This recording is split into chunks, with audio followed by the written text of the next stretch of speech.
یو حدیث پاک کې راځي د بلدتیا یو لاره درته ښیم چې څوک اویا زره کرته لا اله الا الله ووایي، اویا زره کرته، نو الله به له جنت ورکړي. او که دی د جهنم مستحق دی، جهنم ته تللی دی، نو الله به د جهنم هغه سزا ورته معاف کړي، جنت دی ته به یې کړي. او که د بل چا دپاره دی ووایي او هغه ته دی وبخه، نو که هغه جهنمي ولې نه وي، نو الله پاک به هغه جنت ته کړي. زمونږ د حدیث یو کتاب د مشکات شریف او د هغې یو شارح دی مولا علی قاری ورته وایي، د هغې یو کتاب د مرقات، هغې کې یو واقع نقل کړی. لوی عالم تیر شوی دی ابن عربي، هغه وایي چې دا حدیث مې د نظر نه لاندې شو، نو ما ځان لم اویا زره کرته ووایي، او چې کوم مې نږدې وارثانو هغې له مې ووایي، او بیا مې داسې یو دوه درې نصابه اویا زره کرته یو ووایي، بل مې ووایي، بل مې ویله کې مې وساتل چې ځکه زما پکار شو که چې دله بل مسلمان پکار شو. وایي زمونږ په ګاونډ کې یو هلک و، هغه په صاحب کشف مشهور و چې دا د کشف خاوند. کشف دې ته وایي چې دا کوم شی په عامو زمونږ په سترګو په نظر نه راځي، نو د نیکانو خلکو ته الله پړه کې اچوي، هغې یې د زړه په سترګو ویني. کوم شی چې لرې وي د نیکانو خلکو ته الله را نږدې کوي، په الله خبردار.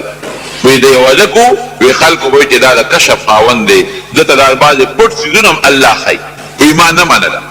وایي یو ځل چا ډوډۍ کړې وه، وایي هغه دعوت کې زه هم ناست وم او دغه هلک هم ناست. وایي دې کې هغه هلک په ژړا شو، ډوډۍ په دوران په چغو چغو یې وژړل، او داسې وژړل چې مونږ هم خفه کړو. خامخا چې یو مسلمان وژاړي نو بل مسلمان ورته خفه شي، مونږ هم خفه کړو، او په مجلس کې چې کوم خلک ناست وو هغه هم خفه کړل. وایي ما ورته چې هلکه ولې جاړې؟ وایي مور مې په جهنم کې ولیده. دا کشف الله دغه هلک د جهنم وخه او مور یې مته وښوله چې خپله مور مې په دوزخ کې ولیده چې غرغنډۍ پې بلېږي. ابن عربي وایي وی ما پړه کې اویا زره خو مې ویلي وو، خو پړه کې پراته دي، خو چاته مې غږ نه دی کړی. وایي په دې زړه کې مې پټ د دغې سړي هلک مور ته وبخل، غوږ نه ونو. وایي مې چې یا الله د دې هلک مور په جهنم کې پرته ده، او ما اویا زره کرته لا اله الا الله ویلی دی، الله ما د دې هلک مور ته هغه وبخل، تیره جهنم نه وباسي. خو په مجلس کې مې څوک هم پوه نه کړل، چپ پړه کې مې وویل الله خو پړونو خبردار دی، الله علیم بذات الصدور. وی چې دا مې څنګه ووایي، وی لږ ساعت پس هغه هلک په هغه ډوډۍ کې په خندا شو، هغه اوښکې بندې کړلې او په خلط خلط خاندي، خوشحاله دی. وی مونږ ورته چې هلکه دا خاندې ولې؟ وی عجیبه کمال مې ولیدل. څه دې ولیدل؟ وی اوس مې لږ ساعت مخکې مور د جهنم په غرغنډو کې ولیدل، او اوس مې یو منټ مخکې هغه د جنت په باغونو کې ولیدل. الله د جهنم نه وویستل او جنت ته بوتله، او جنت په باغونو کې لګیا د چکرې وی، نو خوشحاله دا اشنا یو سکند مخکې مې جهنم کې ولیده او لږ ساعت مخکې مې اوس په جنت کې ولیده او مې خندل. ابن عربي وایي لوی عالم دی، وی بس دوه خبرې راته معلومې شوې. وی یو خو دا چې ما نه منله چې د دې سړي د هلک د کشف خاوند دی، نو دا راته معلومه شو چې دی د کشف خاوند دی، پته ولګېدله. او وی بل د دې حدیث هغه رښتینوالی راته معلوم شو، ځکه ما خو چا د په خولې غږ نه و کړی چې نبی علیہ السلام مبارک فرمایي چې چا دپاره دی هم لوسته، نو هغه بیا د جهنم نه الله وباسي. نو ما خو هغه هلک ته نو ویلې چې ما ستا د مور دپاره دا بخلي دي، پړه کې مې ورته وبخل. نو د حدیث رښتینولي راته د هلک د کشف نه معلومه شوه، او د هلک دا کشف راته په دې حدیث معلوم شو. د حدیث د وجې نه ما ته پته ولګېده چې د هلک رښتیا وایي، ځکه ما خو کلمه وبخله. اتې څه خبر دی؟ ګوره که نه مورې دته کشف کېږي، مورې په جنت کې ولیدله، او د هغه د کشف د وجې نه دا هم راته پته ولګېده چې دا حدیث هم د نبي علیه السلام رښتونی دی. الله پې د جهنم نه انسان جنت ته وباسي. کشف داسې یو شی دی ورونو، نیکانو اولیاو بزرګانو علماو صالحینو ته دا کېږي. یو بزرګ ته نیک سړی و، نو یو ښار کې اوسېده، یو سوداګر تاجر په سفر، نو پخوا زمانه کې به دا غلامان مریان او دا وینځې خلکو خرڅولې او دا به یې ساتلې. دغې تاجر سوداګر سره یو وینځه وه ډولۍ، نو په دې علاقه کې چې دا کوم نیک انسان و دلی راوسته. وایي زه د تجارت په سفر ځمه او دا وینځه مې راوسته، دا به ستاسو په دې کور کې زما د راتلو پورې امانت دی. هغه وایي دا ځان سره بوځه، مونږ کره وینځه امانت مې ایږده. وایي نه په سفر یې نشم بوتلی، پې یېرېږئ، او بل څوک شته نه چې هغه سره یې پرېږدم، یوازې پرېښودی نشم. او ته راته یو نیک انسان ښکارې، نو بس تا کره به خدمت کوي تر څو چې زه نه یم راغلی. هغه نیک سړي ورته ډېر ویې چې مونږ په دې غم کې ماړه وه، زه به کور ته ځم راځم، او دا خو پردی وینځه ده او قتلم ورته ګناه دي دا چې ته بل چا سره امانت یې دیو کبوځې خو خیر هغه سوداګرم ښه سړی و هغه وی چې وروره ستانه نیک سړی ما ته بل نه معلومیږي او بل مې څوک شته نه اعتباري څوک نشته ځان سره یې بوتلی نشم تا کره بابان ډېره ښه سوداګر خو لاړو په سفر باندې او دا نیک انسان چېرته کور ته ته په دې وینځه باندې نظر ولګي نو نور څه ګناه ونه کړه خو بس هغه د نظر غلطي دې وشوه او بیا ورته قصدن په نظر وکتل او وینځه خوبصورته وه نو نوره څه غلطي نه وه خو دا هم ده لوی انسان دپاره وړه غلطي د الله په نس غټه غلطي وي رانیسي یې چې هغه خو نه پوهېده نو ته خو پوهېدې که نه ولې دا غلطي دې کوله لکه ګناه د جومات نه بهر هم ګناه ده خو جومات کې بیا ډېره ګناه ده د بیت الله په خوا کې هغه وړه ګناه بیا ډېره لویه ګناه ده عام سړی که غلطي کوي هم ګناه ده خو که یو نیک سړی یو شیخ سړی یو عالم یو ملا یو طالب یې کوي نو د هغه لپاره بیا ډېره لویه خبره ده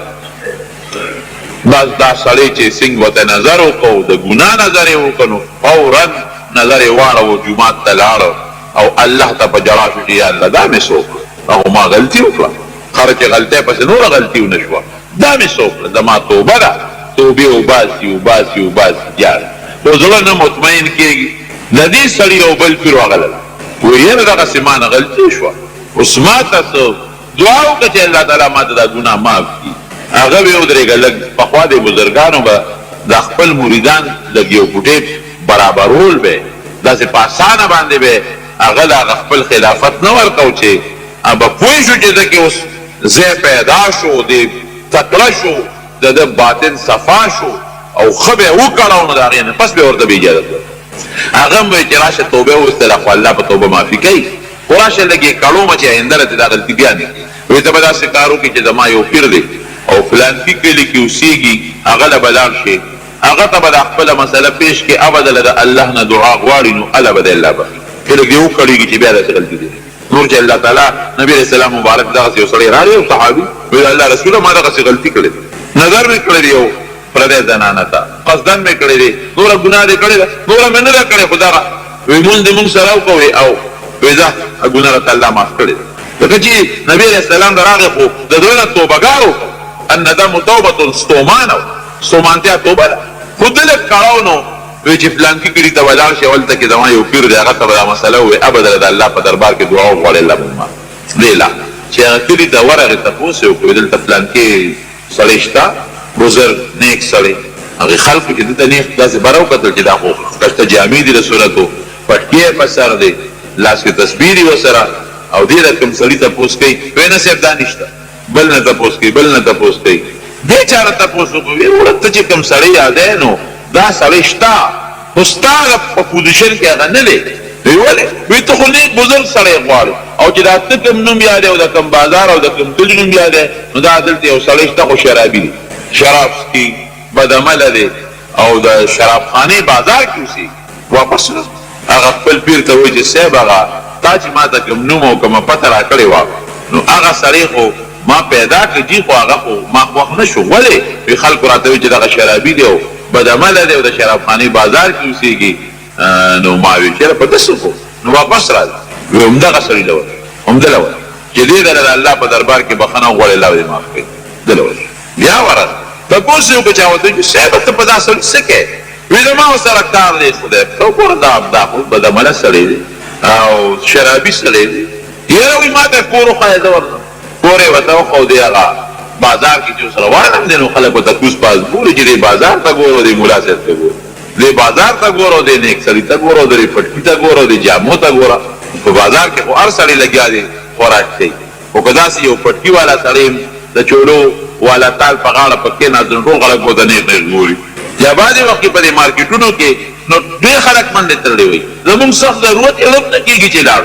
ځان راته ښه نه ښکاري او که ورګډم چې نو ټول خلک مونږ ته نیغ نیغ ګوري چې دا دې دلته څه کوي ښه خبره هم نه حالانکه مارکیټ ته چې یو سړی ځي او هلته سودا کوي نو څه بده خبره نه ده دا خو ضروریات دي د انسان ضرورت ښځه خو څوک نه شي دیږی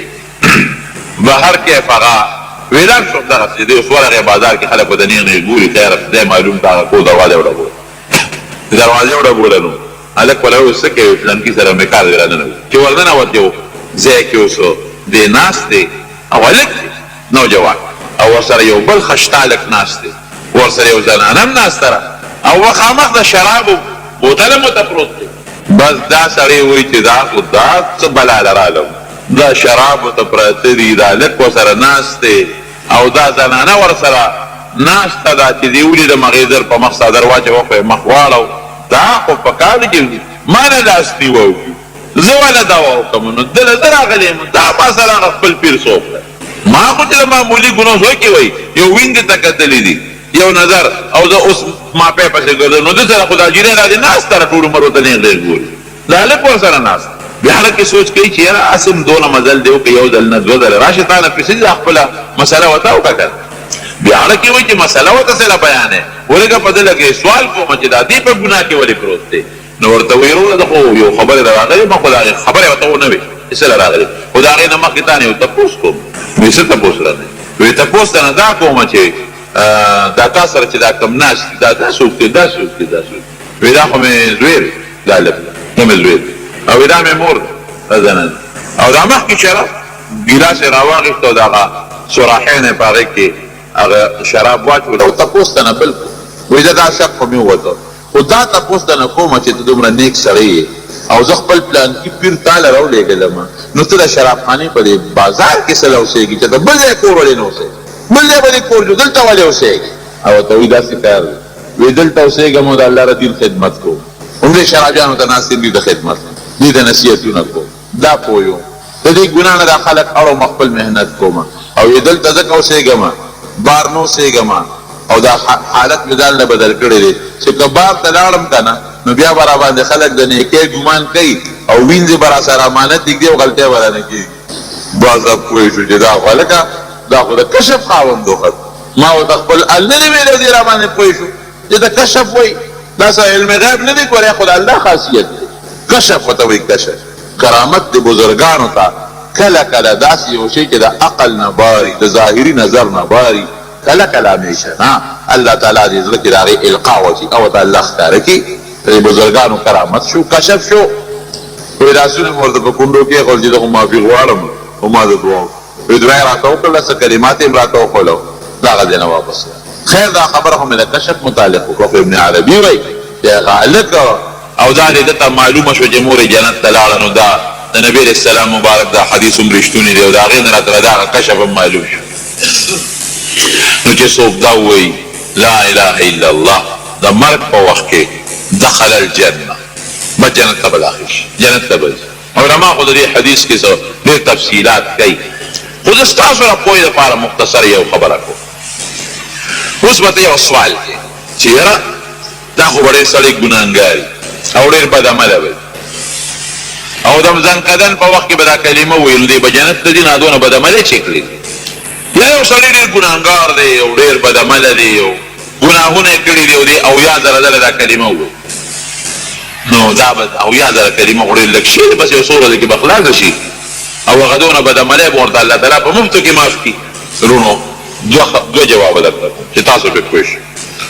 یو دا چې یو سړی ډېر لوی جرم هم وکړي او ډېر زیاتې هم وکړي او دی بیا د الله د رحم طلب وکړي نو په ده به الله رحم نه کوي لازما به کوي. مجرم خو داسې نه ده چې جرم یې وکړو که جرم به معاف کېږي. مجرم خو دا مطلب نه دی چې په ده به الله رحم نه کوي نه الله تعالی قادر دی الله رحیم ذات دی د دې اویو زرو ځلو کلمې د برکت نه به الله په ده رحم وکړي بس ګناهونه به ورته معاف کړي جنت ته به داخل کړي. الله په دې قدرت او طاقت شته او که نشته دی.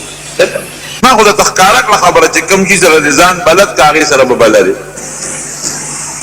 زمیندار چې زمینداري کوي چې د شپې خوب کښېني نو اکثر پټو کې اوبه خورېږي یا تخم کري ولې هغې سره یې ځان بلد کړی. دوکاندار دوکانداري کوي د شپې چې دی خوب کښېني اکثر دوکان کې ناست دي. دا ځکه وایم چې موږ نه خلک اکثر د خوبونو تپوسونه کوي. یو نوکر پیشه سړی دی هغه نوکري کوي اکثر خوب کښېني قلم یې لاس کښي دفتر کې ناست موږ خلک خوبونه یې نو اکثر دا مولیان نو چې د جومات کې چاله جمع ورکوو چې د بانک وایو چې دا اکثر داسې خوبونه یې طالبان خوبونه یې چې د استاد ته ناست یا کتاب یې په لاس کې داسې خوبونه یعنې زه چې په دنیا کې ځان څه سره بلد کړی دی هغې پړه کې په دماغو کې الله کښېنولي دي او ته د خوب په شکل کې م راځي او هغه ځانکدن وخت کې م ورته راځي. نو ابوجهل ځان د کفر سره بلد کړی و د کلمې د دشمنۍ سره نو ځانکدن کې م هغه شی په خولې راغی. سلمان د فارسو سو او بلال زی حبشو سلمان ز فارس و صہیب اب از روم ز خاک مکہ ابو جہل اینچ بلا جرس. سلمان یو فقیر مسکین غلام د فارس، صہیب د روم او بلال د حبشه، دا ټول غریبانان مسافر، او ابو جهل د کمې خاورې د مکې مکرمه. وګوره وی عجیبه د تعجب خبره ده چې ابو جهل د مکې د خاورې دی اکم خواله، او سلمان او صہیب او بلال د کمې علاقې دی او مسافر دی هغه کم طرف ته تعجب خبره ده. هغه د کلمې سره د خولې بلد خلک، او ابو جهل د کلمې دشمنو فرون جبه به مونږه د دې کلمې لا اله الا الله سره بلدو. تسبیح لاس کې والے تسبیح ما درته په تېره جمعه ویلي، تسبیح کې دا غټه فایده ده، مذکرې دي الله درته یادوي. جیب ته اسم ګوتې دننه کړه تسبیح سره وجنګېدې الله نوم به درته رایاد شي، دا کلمه پې وایې او جبو سره بلده کې لا اله الا الله، الله الله وایه، سبحان الله وایه، الحمدلله وایه. څه د الله نومونه دي دې سره جبه بلده کې. د ژوند او د مرګ ورې هېڅ پته نه لګي. کیدای شي دغه کلمه یو ساده نه وکړي، نن سبا خو داسې مرګونه په لاره به روانې راکړو به یو سا به نه وکړي، ډوډۍ ته به ناست یې نوړی به دې په خوله کې یو سا به نه وکړي. نو ښه به دا نه چې کلمه د لا اله الا الله دې په خوله کې یو ساده نه وکړي. دوکه جل تعالی مونږ له د ایمان او د اسلام سره مرګ راکړي. یا الله زمونږ جبه زمونږ خوله د دې کلمې د لا اله الا الله سره بلده کړي، او خدای زمونږ د چغلۍ نه د حسدونو د دروغو نه واړی. پروردګار زمونږ مردګانو بخي. زمونږ یو ملګری دی فاروق قاري صاحب، د هغه پرون غالبا والد صاحب وفات شوي، دعا وکړو چې الله تعالی مغفرت نصیب. نور څومره مردګان وفات الله یې ټولو بخي. الله دې مونږ ته د دنیا د خیر او د خوشحالو زندګي نصیب کړي. اخر وخت دا دعا کوي زړه د اخلاص نسبت نه لګي چې الله تعالی د دې کلمې د برکت زموږ په خوله دا کلمه نصیب کړي، لا اله الا الله محمد رسول الله.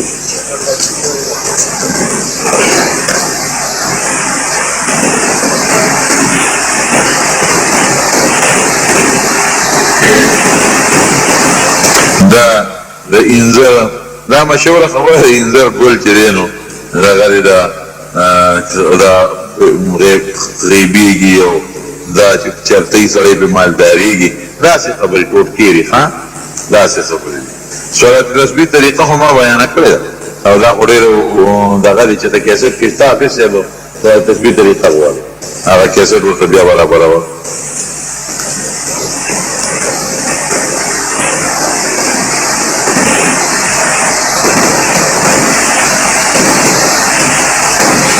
دا میزان بینک کې دا دی وایي چې مولانا تقی عثماني صاحب سره زموږ رابطه وکړه چې دا اسلامي بینک دی. نو دا صحیح ده، دا ما ته هم پته ده چې هغوی وایي چې دا اسلامي بینک دی او په دې کې اسلامي بینکاري کېږي. او یو بل مفتی حبیب الله صاحب په دې باندې رد یو کتاب هم لیکلی چې دا کاروبار د هغې اسلامي نه دی. بهر کې مې پوره تفاصیل نه دي کتلی. مولانا تقی صاحب لوی عالم دی او لوی مفتی دی، هغه خبره حجت دی. دیوی زما زړه کې د ریاکارۍ او د کبر دغه راځي. ګوره غیر اختیاري که د انسان لته کومه خبره راشي نو په هغې الله نیول نه کوي. قصدن که یو عمل سړی په دې خیال کوي، دا ریا ګوره د خپل سره تعلق لري. که یو سړی په دې خیال عمل کوي چې ما ته خلک ووایي چې دا نیک سړی دی، نو دا ریا شو. او که یو سړی په دې نیت نه کوي او هسې د خلکو مخکې نیک عمل کوي، نو هغې د ریاکاري نه بل کبر او دا ریا دواړه د انسان د خپل سره تعلق لري. چې پړه کې د چا د ریا نیت نی، بل ته د ښودنې او یا د کبر نیت نی، نو په هغې سړی ریاکار او کبرجن نه ګرځي. د زیارت په ماښام د جمعې په شپه خلک څه پخوي او جومات ته یې لېږي، خوراک یې څنګه دی؟ داسې کار دی. مخکې به خلکو لېږلو، څوک نه لېږي. ته به چې د زړې زمانې خبرې کوي، مخکې به خلکو لېږل. په خیرات کې د جمعې او د غیر جمعې تخصیص نه دی پکار چې په دې شپه به خیرات کوم او په دې شپه به نه. هر ورځ د الله ورځ ده، هر شپه د الله شپه ده. هر وخت کې چې خیرات دی الله پې اجر او ثواب ورکوي. نو دا د نیت سره تعلق لري چې دا د خیرات لیږونکي په دې خیال خیرات لیږي چې د جمعې شپه ثواب پکې شته او په نورو کې نشته، بیا ښه خبره نه ده. او که نه هسې وایي چې د جمعې شپه طالبان په دې شپه د سبق نه وزګاري، مېلمانې هم راغلي وي او دا شپه مسې د برکت شپه ده او خیرات به وکړم، طالبانو له به ولېږم، جومات ته به ولېږم، نو څه بده خبره نه ده. او تعالی خوراک هم بیا خري.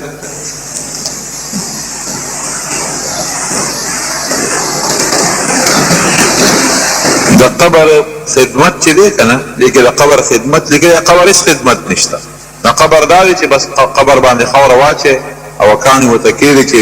نشان یې معلومي څوک پرې له پاسه خپه نه ږدي څوک پرې ګرځي نه بس نور د قبر خدمتونه نشته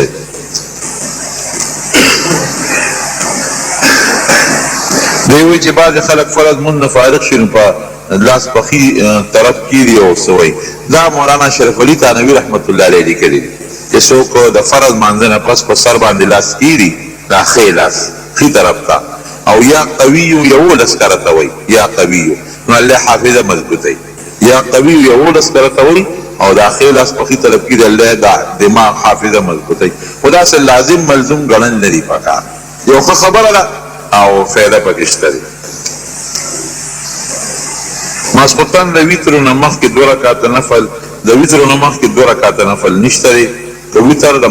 دغه نه مخکې کې د خوب نه نو به 2 رکعاته سنت ورپسې ویتر کوه او د ویترو نه پس نبي علیه السلام په ناسته 2 رکعاته کړي او که ویتر وروسته کې د خوب نه پس نو بیا تهجد یې منځ کې شته بیا به تهجدو کې 8 رکعاته کې شپږ کې څلور کې بیا به ورپسې ویتر وکړي خو د ویترو نه پس به نبي علیه السلام په ناسته 2 رکعاته کول د والدینو رضا په واده کې بهتره ده یو سړی بغیر د مور او د پلار د رضا نه رشته وګوري او نکاح د شریعت مطابق وکړي نو نکاح صحیح کېږي خو د مور او پلار رضا بهتره ده ځکه د دې ښځې ژوند تا سره او د دې ښځې ژوند ستا د مور او پلار سره هم تړلی دی او که د ښځې نه ستا ژوند خو د مور او پلار سره تړلی دی که د مور او پلار رضا انسان په خپل خوبت دومره نه پوهېږي لکه څومره چې مور او پلار د په خوبت پوهېږي نو مور او پلار سره مشوره پکې دا ضروري ده دی وایي چې زما د لور نوم زیمل ایښودی دی یو مولانا صاحب وایي دا د جنت د ولي نوم دی ما ته له دې پته نه دی ما ته هېڅ پته نه لګي هغه مولانا صاحب ته چې پته یې بس ټیک ته چې راته یې ویلي دي کم واده کې چې ډول او سورنا ګډ شي نو ډوډۍ حرامېږي نه په دې باندې علما لیکي چې نیکان خلک د دې ډوډۍ نه ورځي لکه زوره نه دی وله ورکي نه دی ورځي چې انسان پوه شي چې دا خو ټول دا پلیتان د ما ډوډۍ له راغلل نیکان قرآن دل نو آینده له به نور خلک هم عبرت والي اب هم هغسې ګناه نه کوي ګرانو محترمو اوریدونکو د شیخ الحدیث مولانا محمد ادریس صاحب په دې 243 نمبر 61 کې تاسو د کلمې طیبې فضیلت واورېده دا بیان په 2 کیسټو کې مکمل شو دا به تاسو ته پېښور ښار کې بیرون کچرے گیٹ اشرف روڈ سے فقیر خان ناصر خان کیسٹ ہاؤس کې د ناصر خان او حیدر خان سره ملاویږي د دې نه علاوه د شیخ الحدیث مولانا محمد ادریس صاحب